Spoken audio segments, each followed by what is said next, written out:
Olá, pessoal! Hoje a gente está aqui para trazer uma boa notícia para vocês que têm nos acompanhado aí no nosso canal aqui da Orthoped Learning. Nós vamos liberar na íntegra o curso de impacção do primeiro molar permanente. Esse curso foi um curso que a gente trabalhou no Instagram há um tempo atrás e a gente teve um feedback bem positivo. E é um curso bem visualizado assim na plataforma da Orthoped Learning, já foi disponibilizado na plataforma da academia. E para mim é um curso fundamental para quem faz atendimento clínico odontológico em crianças, clínico geral, ortodontista, odontopediatra. Na verdade, esse conteúdo deveria ser um conteúdo muito esmiuçado na graduação, porque todo dentista deveria saber como conduzir a partir da impacção do primeiro molar. E também porque parte do nosso conteúdo aí da academia está sendo duplicado, enfim, então a gente, ok, isso já está sendo, de certa forma, copiado, vamos disponibilizar aqui para vocês no YouTube, para que pelo menos a gente possa atingir mais pessoas, enfim, a gente possa divulgar o nosso trabalho e que esse conteúdo realmente possa contribuir para a prática clínica de cada um de vocês. Então, essa apresentação é uma apresentação única que vocês vão ver em todas as aulas do curso de impacção. Vocês vão ver que a gente tem ali 7 aulinhas e vocês vão ver essa mesma conversinha aqui apresentando esse curso aqui no YouTube para vocês. Então, pode ser que você se depare com a aula 3, 2, 1, 5, enfim, no meio do caminho, volte lá na nossa playlist que vai ter o curso na íntegra para vocês.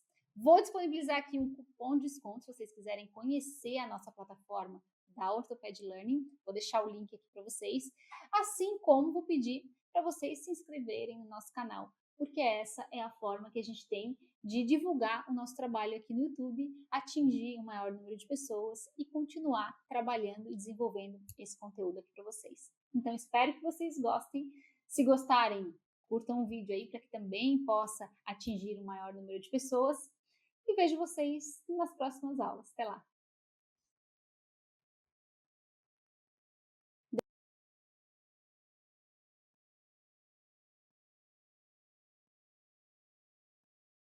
Aqui no canal da Orthoped Learning.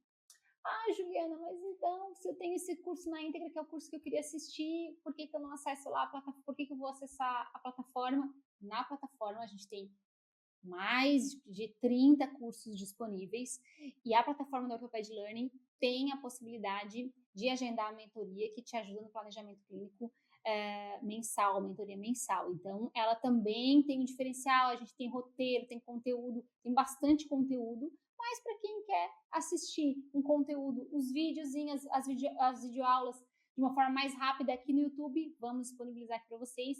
E eu decidi disponibilizar os cursos que têm maior impacto na vida clínica do dentista de maneira geral, tá? A gente já disponibilizou o curso de impacção, de primeiro molar, agora esse curso é sobre caninos palatinizados, um curso que é fundamental para todo clínico, odontopediatra e ortodontista que faz o atendimento em crianças. Ele é um conteúdo, é uma conduta terapêutica simples, mas é preciso ter um pouquinho de conhecimento para a gente saber como conduzir e como fazer. Esse curso é um curso teórico e permite muita prática clínica, não tem dispositivos, grandes dispositivos aqui para serem desenvolvidos, mas eu tenho certeza que é um conteúdo que vai ter um impacto muito importante aí na sua cadeira a partir do momento que você conseguir assimilar todas essas ideias. Esse curso de caninos impactados é um curso também que é muito visualizado na plataforma da Orthoped Learning, assim como já foi na plataforma da academia, já foi disponibilizado um tempo atrás.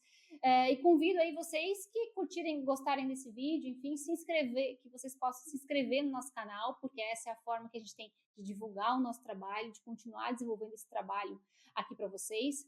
E posso dizer que, por mais que esse assunto ainda esteja muito mais bem articulado nas graduações de odontologia de maneira geral, mais bem desenvolvido, se a gente fosse falar 10, 20 anos atrás, ninguém falava sobre conduta terapêutica diante de caninos impactados.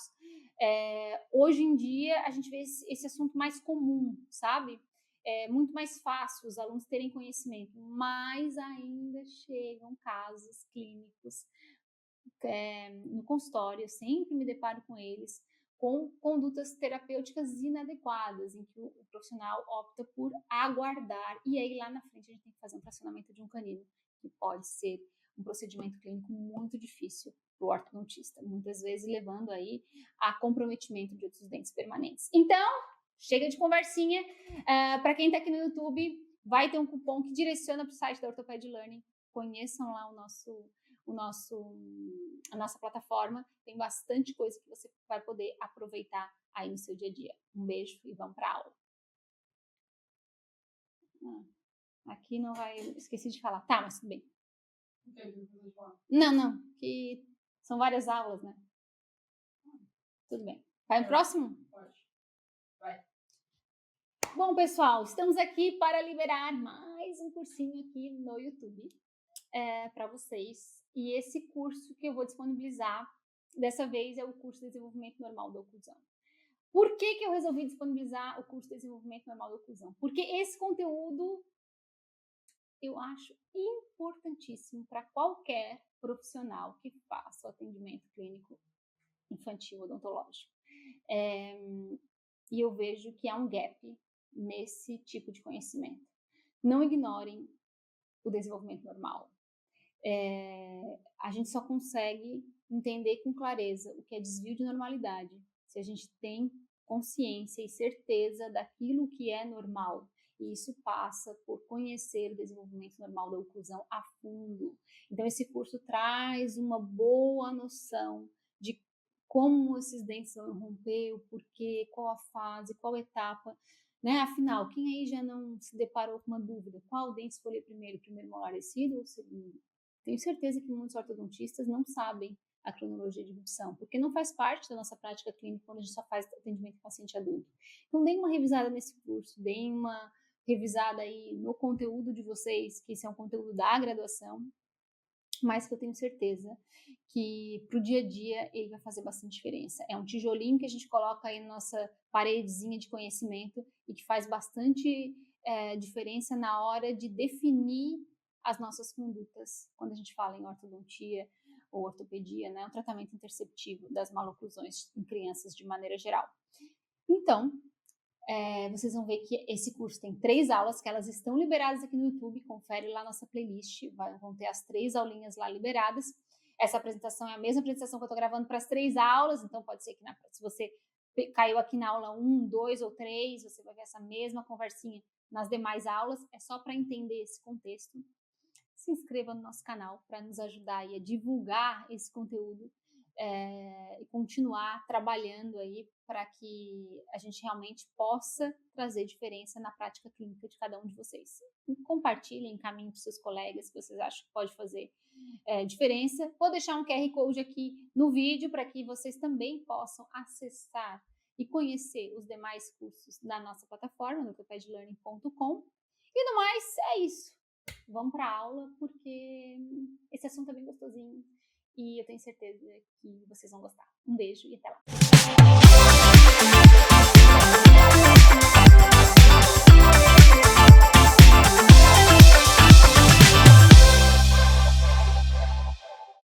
Vamos conversar sobre prevalência e etiologia da impacção do primeiro molar permanente. Por que a gente estuda prevalência e etiologia? Bom, vamos conversar primeiro sobre a prevalência. A prevalência é para a gente entender o impacto daquela alteração na nossa prática clínica diária, né? O quão comum vai ser, o quão frequente a gente vai se deparar com essa alteração. E a literatura nos diz que a prevalência da impacção do primeiro molar é em torno de 2 a 6%.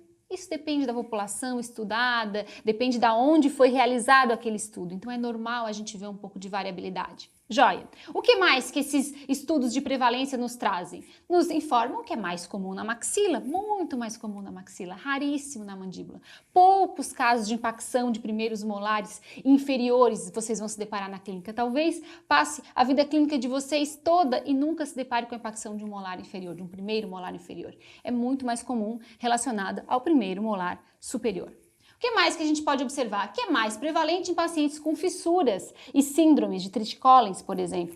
Aí sim, nesses pacientes, o índice de prevalência aumenta aí para cerca até de 20%, 17%. Alguns estudos trabalham até com índices em torno de 30%. Então é mais comum nesses pacientes que já têm outras alterações genéticas. Então isso já traz um gancho aí para a nossa questão de etiologia que a gente vai conversar em seguida. E uma outra característica bem importante é que alguns autores observam a maior prevalência entre irmãos gêmeos. Joia! Então isso quer dizer que a impacção do primeiro molar permanente pode não ser só uma alteração local ou uma diferença de tamanho da altura, do tamanho do comprimento desse dente ou do segundo molar descido, né? Não é só uma questão espacial, né? Ela não é só influenciada por fatores ambientais, ela também pode ser influenciada por fatores genéticos. E é isso aí que a gente vai conversar em seguida quando a gente fala de etiologia. Os estudos do Curral e Berkeley em 82 trouxeram esse dado, né, que em torno de 20%, a prevalência aumentava em torno de 20% quando se observava irmãos gêmeos, mostrando a característica genética, a origem genética dessa impacção. E aí vai a primeira dica clínica que eu vou passar para vocês. Sempre que vocês, diante dessa característica, sempre que vocês observarem ou se depararem com a impacção de um primeiro molar permanente em um paciente, observem o irmão. Joia? É comum a gente atender a criança, atender o irmão, atender os primos. Observem em indivíduos da mesma família se essa mesma característica não vai ser manifestada, porque a gente sabe que o diagnóstico precoce nos leva à intervenção precoce e um maior índice de sucesso. A gente consegue conduzir o tratamento, a nossa conduta terapêutica é mais simples e mais eficaz. Joia, então vamos falar um pouquinho da etiologia e vamos voltar nisso que a gente estava conversando.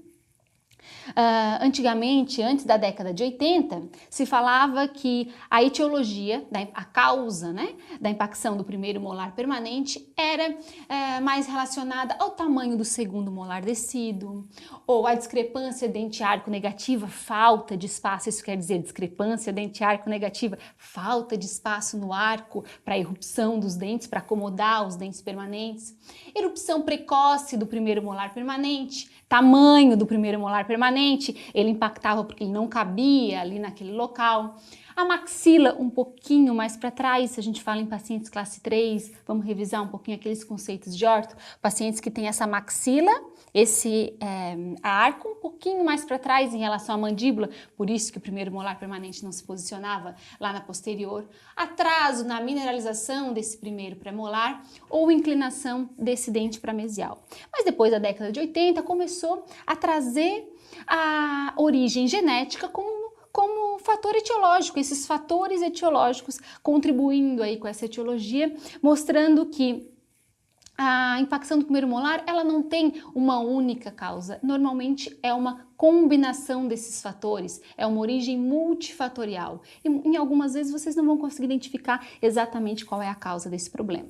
Então vamos ao seguinte raciocínio, a partir do momento que a gente tem uma origem genética, ou uma possível origem genética associada a essa etiologia, a gente tem que entender que a gente vai ter que investigar essa anomalia em membros da mesma família, essa alteração de rota do primeiro molar permanente. E aí a gente também pode nos levar a pesquisar outras alterações que têm a mesma origem genética, têm o mesmo background, têm os mesmos genes, os que participam desse fator etiológico, eles também alteram a rota eruptiva ou fazem parte de outras alterações. E isso pode nos levar a investigar outras alterações com a mesma origem. E vamos conversar um pouquinho mais sobre elas. Porque a partir do momento que a gente entende que tem mais de uma alteração com o mesmo background, com os mesmos genes, né, que podem ter a mesma origem, nós estamos expostos a fatores de risco. Nós podemos identificar, opa, se ele tem essa alteração, ele pode ter essa outra. E aí a gente começa a despertar o diagnóstico precoce também dessas outras anomalias. Joia? E isso é o mais importante, a partir do momento, esse dado que a literatura nos traz, a leitura, a interpretação desses dados científicos, dos resultados desse trabalho, nos traz para essa reflexão. A partir do momento que a gente tem anomalias associadas, elas são uma delas são fatores de risco para uma outra anomalia que nos leva ao diagnóstico precoce. E quais são essas alterações, Juliana, essas anomalias que podem estar associadas? Esse trabalho da década de 90 também nos traz aí essa associação entre elas, quais podem estar presentes no mesmo indivíduo. E mostra que a ectopia do primeiro molar permanente, ou alteração de rota do primeiro molar permanente, está, de certa forma, associada com a ectopia do canino superior permanente. Então vamos lá, o primeiro raciocínio. Se uma alteração de rota do primeiro molar superior permanente, que a gente identifica ou diagnostica no primeiro período transitório, está associada ou pode estar associada a uma alteração de rota do canino superior permanente, isso vai nos levar ao seguinte raciocínio. A partir do momento que eu identifico uma no primeiro período transitório, eu tenho que monitorar e acompanhar esse paciente no segundo período transitório, que é quando o canino vai romper. Joia? E aí isso nos levaria a conduzir preventivamente ou interceptativamente uma rota alterada de canino superior permanente, que é uma alteração difícil de tratar ortodonticamente quando a gente não faz a intervenção precoce e muito simples de tratar quando o profissional faz o diagnóstico no momento correto. Joia? Então esse é o primeiro dado importante que a gente pode levar aí para a nossa clínica. Quais são as outras alterações, associações encontradas entre essas alterações? A ectopia do primeiro molar permanente com a infraoclusão de molares descidos. Joia, alteração simples de resolver, mas que muitas vezes nos leva à exodontia desse dente em infraoclusão. São dentes normalmente anquilosados, certo? E isso nos leva a monitorar e acompanhar melhor esse paciente. A infraoclusão de molares descidos também está associada à ectopia do canino superior permanente, no segundo período transitório, assim como a agenesia do segundo premolar, normalmente no arco inferior. Então, essa associação entre as anomalias nos sugerem que elas possuem o mesmo background genético, ou seja, os mesmos genes que participam desses fatores etiológicos para apresentar essas anomalias clinicamente. Bom, e a conclusão desse estudo da década de 90, de Berkeley e colaboradores, nos mostra que a partir do momento que a gente tem a presença de uma dessas alterações, eu tenho 20% de chance do aparecimento de uma segunda anomalia, de quaisquer uma dessas. De certa forma, a ectopia do primeiro molar permanente é a anomalia mais fraca associada entre as demais, né? É a associação mais fraca, vamos dizer assim. Mas como ela vai nos sugerir somente um acompanhamento e um diagnóstico, acho que não custa a gente colocar isso lá no prontuário, assim, um asterisco, opa, vou monitorar as demais anomalias nesse mesmo paciente. Joia, e aqui tem uma radiografia, certo? Que eu trouxe aqui para vocês, que nos ilustra essa associação. Uma ectopia, uma alteração de rota do primeiro molar permanente superior. Esse dente está impactado na distal do segundo molar descido, o 16, joia, associado aí a uma agenesia de um segundo premolar inferior. Então, para resumir essa nossa conversinha, nem sempre isso vai acontecer, mas compete, né, ao cirurgião dentista ou profissional que está acompanhando essa criança fazer esse monitoramento. Então, em relação à prevalência, não vai ser algo muito prevalente na nossa clínica, como eu falei para vocês, cerca de 5%, mas de qualquer forma é importante a gente entender quais são as etiologias que nos levam, né? Qual é a causa etiológica, os possíveis fatores etiológicos associados ao desvio de rota do primeiro molar permanente, para a gente poder monitorar e acompanhar melhor essas nossas crianças. Então a gente se vê agora na próxima aula.